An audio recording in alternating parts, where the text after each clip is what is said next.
discípulo a quien amaba Jesús. El nombre de Juan, que es Johanan, que significa Dios ha mostrado su gracia.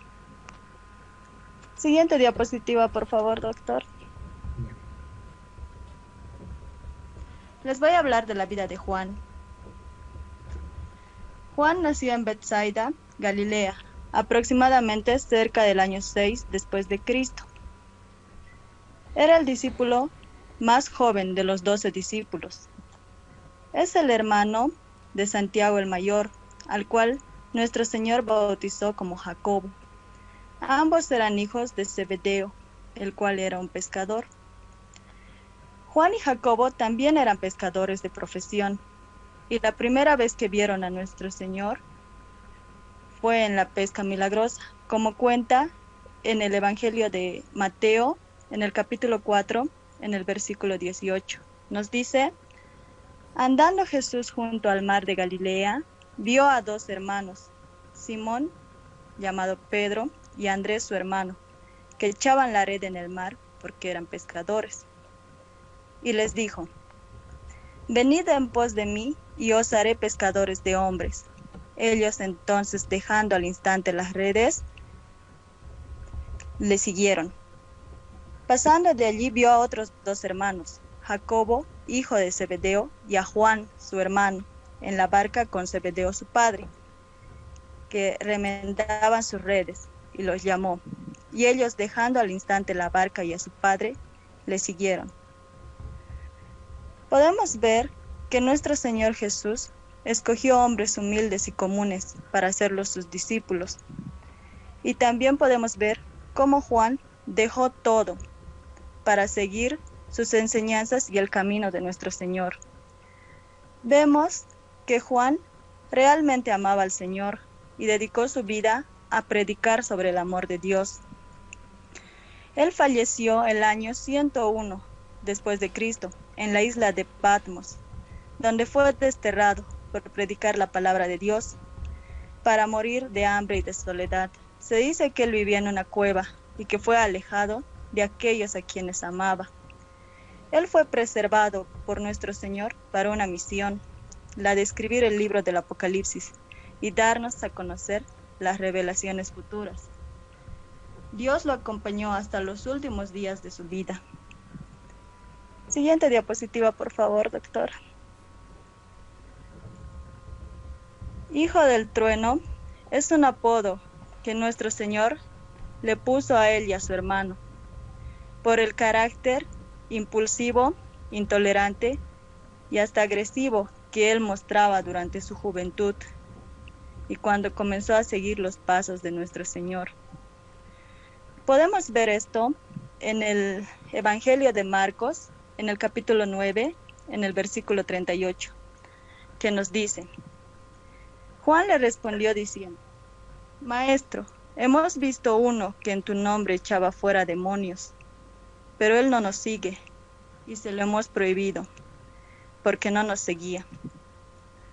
Pero Jesús dijo: no se lo prohibáis, porque ninguno hay que haga milagros en mi nombre, que luego pueda decir mal de mí. Porque el que no es contra nosotros, por nosotros es. Y cualquiera que os diere un vaso de agua en mi nombre, porque sois de Cristo, de cierto os digo que no perderá su recompensa. También podemos leer en el Evangelio de Lucas, en el versículo 51, que nos dice: cuando se cumplió el tiempo en el que había de ser recibido arriba, afirmó su rostro para ir a Jerusalén, y envió mensajeros delante de él, los cuales fueron y entraron en una aldea de los samaritanos, para hacerle preparativos. Mas no le recibieron, porque su aspecto era como de ir a Jerusalén.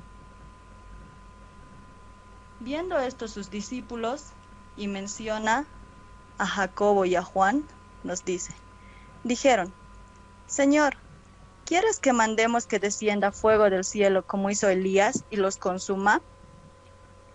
Entonces, volviéndose él, los reprendió, diciendo: vosotros no sabéis de qué espíritu sois, porque el Hijo del Hombre no ha venido para perder las almas de los hombres, sino para salvarlas. y se fueron a otra aldea. Por una parte podemos ver a Juan prohibiendo a un hombre echar demonios en nombre de Jesús y también queriendo hacer llover fuego sobre una aldea, como le dice, si quieres oramos y hacemos que llueva. Pero luego se ve en él un crecimiento y una madurez espiritual, hasta terminar siendo el hombre que más menciona la palabra amor en la Biblia. Nuestro Señor Jesús le enseña a canalizar y transformar ese potencial que él tenía para enfocarlo en amor. También vemos que él era algo ambicioso. Esto se ve en el libro de Marcos, en el capítulo 10, en el versículo 35, que nos dice: Entonces Jacobo y Juan, hijos de Zebedeo, se le acercaron diciendo: Maestro, queríamos que nos hagas lo que te pidiéremos. Él les dijo: ¿Qué queréis que os haga? Ellos dijeron: Concédenos que en tu gloria nos sentemos el uno a tu derecha y el otro a tu izquierda. Entonces Jesús les dijo: No sabéis lo que pedís. ¿Podéis beber del vaso que yo bebo o ser bautizados con el bautismo con el que yo soy bautizado? Ellos le dijeron: Podemos. Jesús les dijo: A la verdad, del vaso que yo bebo beberéis, y con el bautismo con que soy bautizado seréis bautizados. Pero el sentaros a mi derecha y a mi izquierda no es mío darlo, sino de aquellos a quienes está preparado. La Biblia nos muestra lo bueno y lo malo de las personas.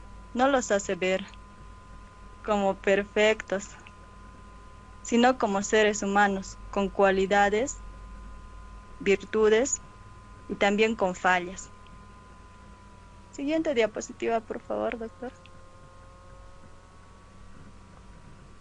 Juan en su evangelio se refiere a sí mismo como el discípulo al que amaba a Jesús. Y se puede observar que hay una gran confianza entre él y nuestro Señor. En el libro de Juan, en el capítulo 13, en el versículo 21, nos dice: Habiendo dicho esto, Jesús se conmovió en espíritu y declaró y dijo: de cierto os digo que uno de vosotros me va a entregar. Entonces los discípulos se miraban unos a otros, dudando de quién hablaba.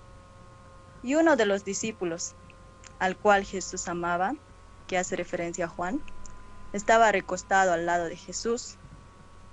A este pues hizo señas Simón Pedro, para que preguntase quién era aquel de quien hablaba. Entonces él, recostado cerca del pecho de Jesús, le dijo: Señor, ¿quién es? Podemos ver que él le hace la pregunta de forma diferente a los demás discípulos, porque ellos se preguntaban: ¿seré yo, Señor? Pero Juan le dice: ¿quién es? Porque él estaba seguro de que él no iba a ser quien lo iba a entregar. Él tenía seguridad en el Señor. También vemos en el Evangelio de Juan, en el capítulo 19, versículo 25, que nos dice: Estaban junto a la cruz de Jesús, su madre y la hermana de su madre, María, la mujer de Cleofás, y María Magdalena. Cuando vio Jesús a su madre y al discípulo a quien él amaba, que es Juan, que estaba presente, y dijo a su madre: Mujer, he ahí tu hijo. Después dijo al discípulo: He ahí tu madre. Y desde aquella hora el discípulo la recibió en su casa.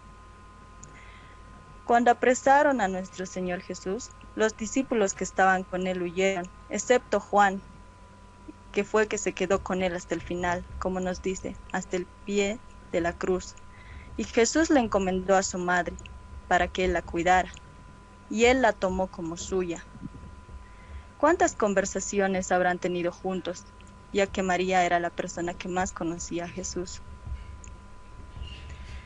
Juan fue el apóstol que murió de anciano y no fue torturado como los demás.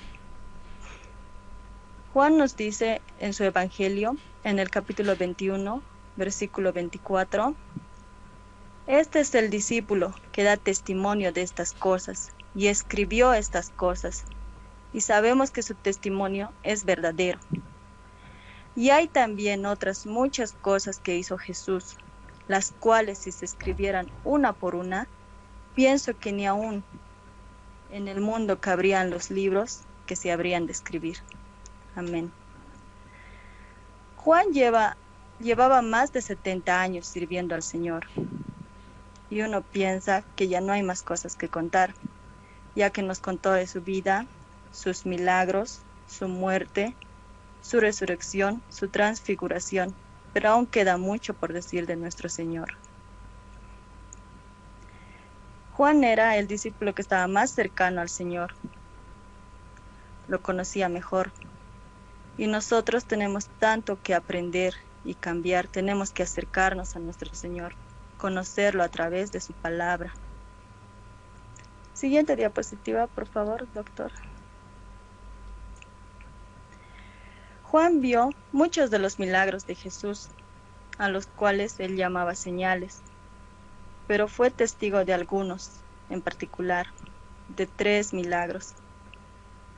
Uno es la resurrección de la hija de Jairo, como se puede leer en el libro de Marcos, capítulo 5, en el versículo 37, que nos dice: y no permitió que le siguiese nadie, sino Pedro, Jacobo y Juan, hermano de Jacobo.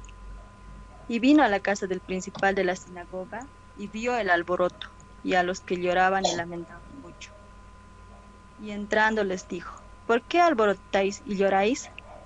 La niña no está muerta, sino duerme. Y se burlaban de él. Mas él, echando fuera a todos, tomó al padre y a la madre de la niña, y a los que estaban con él, y entró donde estaba la niña. Tomó a sus discípulos. Este es un milagro que solo presenciaron los discípulos del círculo íntimo de nuestro Señor.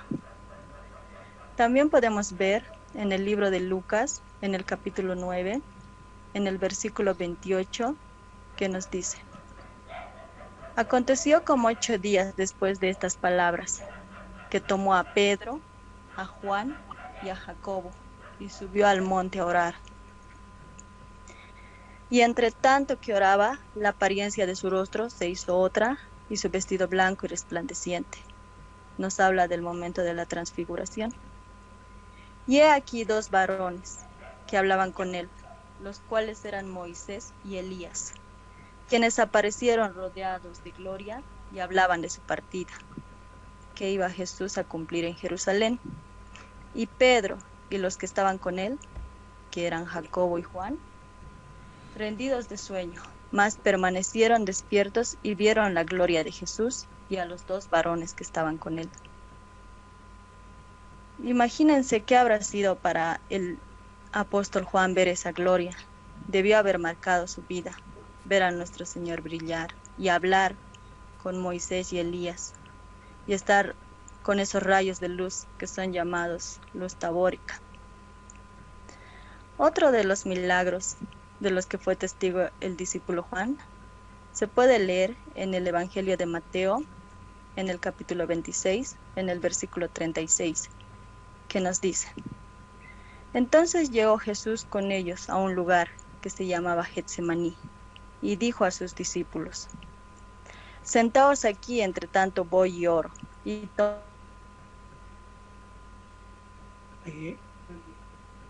tomó Jacobo y Juan, comenzó a entristecerse y a angustiarse en gran manera. Entonces Jesús le dijo: mi alma está muy triste hasta la muerte, quedaos aquí y velad conmigo. El discípulo Juan fue quien presenció ese momento en el que nuestro Señor estaba muy triste y pidió que oraran por él. Fue la única vez que pidió algo así a sus discípulos. Siguiente diapositiva, por favor, doctor.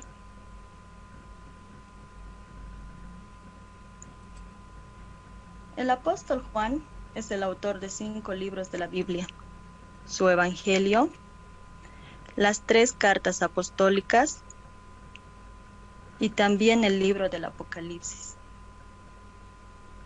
Siguiente diapositiva, por favor, doctor. El Evangelio de Juan fue escrito para los creyentes. Una parte a mí que me impactó al leer este libro fue cómo comienza. En el capítulo 1, versículo 1 dice: En el principio era el Verbo, y el Verbo era con Dios, y el Verbo era Dios. Su evangelio comienza como el Génesis, que nos dice: en el principio Dios creó los cielos y la tierra. Utiliza la misma palabra, en el principio. El verbo, que es traducido como la palabra, como el logos, que nos dice que se traduce como la razón de la vida. Dios es la razón de nuestras vidas, y todas las cosas por Él fueron hechas. En el versículo 14 nos dice: y aquel verbo fue hecho carne y habitó entre nosotros. Nos está hablando del Señor Jesucristo. Es el Logos. Cuando nosotros nos acercamos a la palabra, a Jesús, a través de su palabra, es como si nos acercáramos a Dios. Juan lo que tuvo con nuestro Señor es una experiencia personal. Estuvo con Él hasta su último momento. En el versículo 12 nos dice: mas a todos los que le recibieron, a los que creen en su nombre, les dio potestad de ser hijos de Dios. Si nosotros recibimos a nuestro Señor en nuestros corazones, nos dará el privilegio de podernos llamar hijos de Dios. Y el milagro que produce Dios cuando escuchamos su palabra, cuando llega a nuestras vidas, nos cambia, nos hace clamar perdón y misericordia. Y Dios siempre perdona nuestros pecados, porque Él es fiel y justo para perdonarnos. Porque nosotros tenemos como abogado a Cristo, quien nos defiende. Eso nos dice la primera carta de Juan.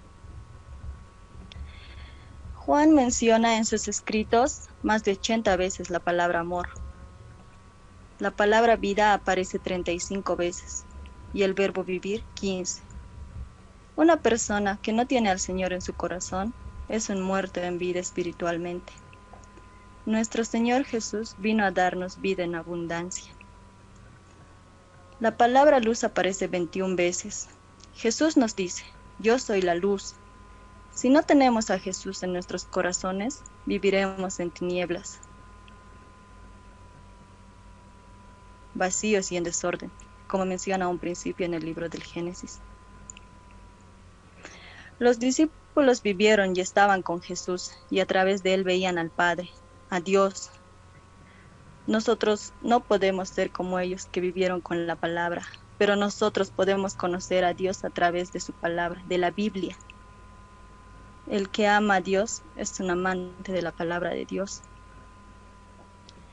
El libro del Apocalipsis nos trae esperanza por medio de la revelación. Nos ayuda a mantenernos firmes en la fe y no caer. Nos habla de las promesas de nuestro Padre para los hijos de Dios. Siguiente diapositiva, por favor, doctor. Otra de las escrituras del apóstol Juan es la primera carta, que nos habla de la necesidad de caminar en la luz, porque Dios es luz. La necesidad de vivir como hijos de Dios Padre. La necesidad de amar. La caridad es la prueba de nuestro amor a Dios. No basta con creer, hay que cumplir los mandamientos del amor y hacer la voluntad del Padre. Siguiente diapositiva, por favor, doctor. La segunda carta nos habla de la pureza de la fe, el amor fraterno y la ruptura con los falsos maestros. Siguiente diapositiva, por favor. La tercera carta del apóstol Juan nos habla de ser fiel a la verdad y vivir de acuerdo a ella. Imitar lo bueno, no lo malo. Quien hace el bien es de Dios. Las tres cartas de San Juan nos explican de manera maravillosa lo que tiene que ser la vida cristiana. Su mensaje sigue siendo muy importante para nosotros hoy, para descubrir dónde está el Espíritu de Dios, para conocer cuál es la verdadera dimensión de ser cristiano, para vivir así en total autenticidad nuestra fe. En conclusiones, solo Dios es capaz de transformarnos en amor. Durante nuestra juventud, muchos podemos ser como el discípulo Juan, que era impulsivo, intolerante y hasta un poco agresivo. Pero nuestro Señor lo cambió en amor y terminó siendo el discípulo que más habla del amor. Gloria a Dios por su poder de transformar a los hijos del trueno en personas centradas en el amor de Cristo. Todos somos instrumentos de Dios. Dios tiene un propósito para cada uno de nosotros, así como preservó a Juan para darnos a conocer las revelaciones de su reino. Nosotros debemos poner nuestras vidas en manos de Él y dejar que Él obre en nuestras vidas. Ser luz en el mundo. Caminar en la luz significa ser personas sinceras, honestas, auténticas en su pensar, decir y actuar. Caminar en la luz es estar siempre en la presencia de Dios Padre, dejarse penetrar por el Espíritu Santo y vivir como Jesús vivió, haciendo siempre lo que el Padre le pedía y atento a las necesidades de los demás. Muchas gracias por su atención, hermanos. Que Dios les bendiga.